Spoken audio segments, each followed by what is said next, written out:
parece que uma esfera, e aí eu estou falando isso aqui porque eu estou convocando o TA também para a batalha, que já está, né, mas só para a gente fortalecer, que a brincadeira é a agenda política que a gente precisa encarrilar dentro de um mundo profundamente assediado, aquebrantado, desencantado pelo excesso de produtividade, pela incapacidade de sentir, porque a gente vive uma sociedade paliativa, né, onde a gente, para render em alta performance, a gente precisa se medicar para absolutamente tudo, né?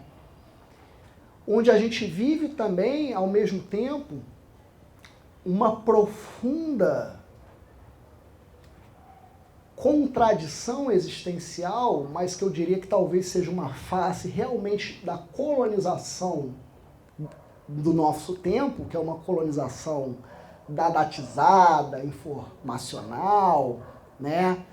Onde uma psicopolítica ela se entranha no encarceramento dos smartphones, né?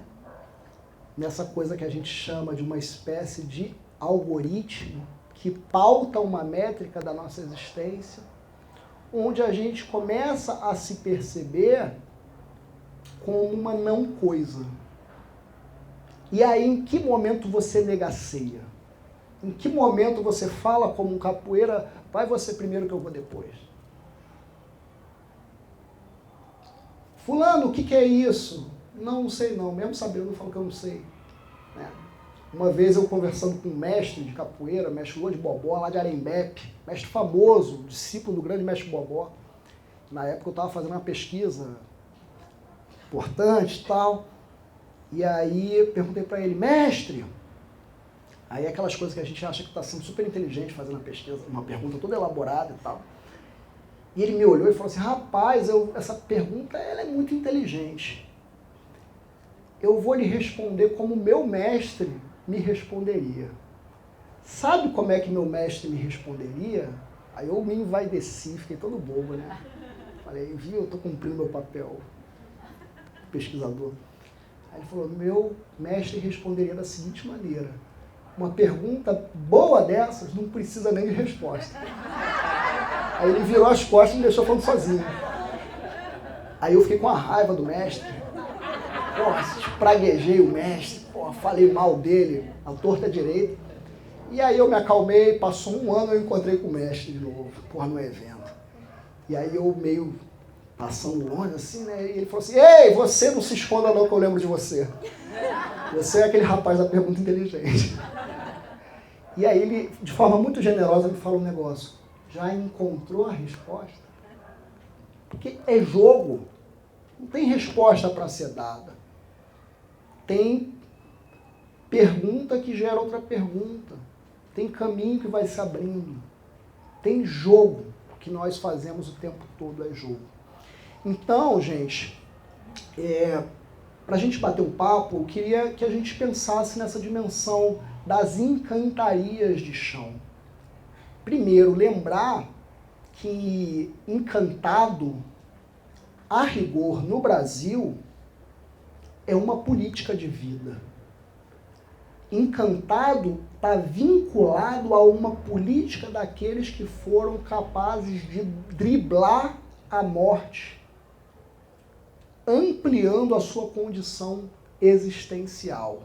Né? Então, por exemplo, os encantados, de ponta a ponta desse país, eles são lidos como seres que transbordaram a sua condição de humanidade numa situação de morte. Então, isso é muito comum na mina, na encantaria do norte, do nordeste, mas isso é muito comum também nas nossas histórias de quintal. Então você vai numa macumba, numa umbanda, aí o cara canta Rei caçador na beira do caminho, ou não me mate essa coral na estrada. Por que não mata a coral? Porque a coral é um caboclo. Então isso que o professor Eduardo Viveiros de Castro chamou de multinaturalismo, a perspectiva política de defesa da vida num contexto assolado pelo assassinato, percebeu e produziu como continuidade, como expansão. E uma encantaria de chão, aí eu vou lá pro Vaqueiro, lá no Ceará. Isso é um outro senhor, inclusive meu tio-avô que me falou, seu Messias, falou o seguinte: meu filho, a gente não conhece o Brasil. A gente pensa que conhece o Brasil. O Brasil, sabe onde ele se encontra? No fundo do oco do chão. Para conhecer o Brasil, você precisa escavar. E aí eu fico pensando, que lugar é esse que a gente está falando do chão que a gente pisa? Qual que é o chão? É o chão da escola. É porque eu estou no chão da escola. Né? Porra, estou no chão do trabalhador e tal. É importante, porque isso denota uma prática cotidiana, um lugar de autoridade das pessoas que estão ali.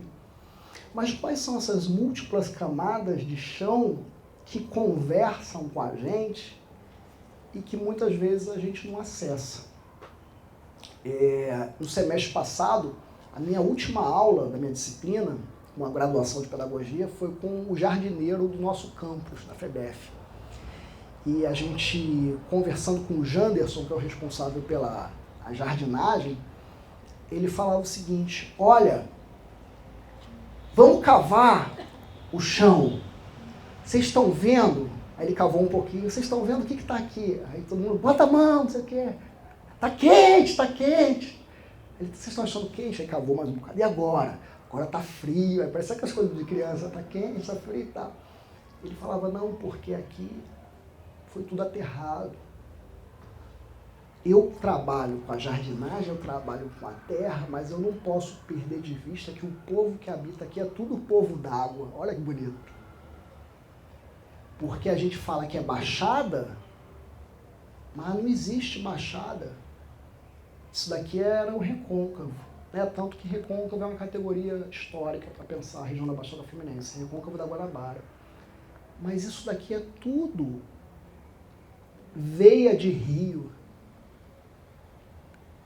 O seu Joãozinho da Goméia, quando chega à Baixada Fluminense, há registros que ele narra a região da Baixada de Duque de Caxias, está pertinho da nossa faculdade lá, Goméia, como algo muito próximo do que ele via no Recôncavo, na região do Recôncavo baiano. Né? E o Janderson, que é jardineiro, fala pra gente, eu trabalho com a terra, mas o que está aqui é tudo povo d'água, é tudo povo d'água.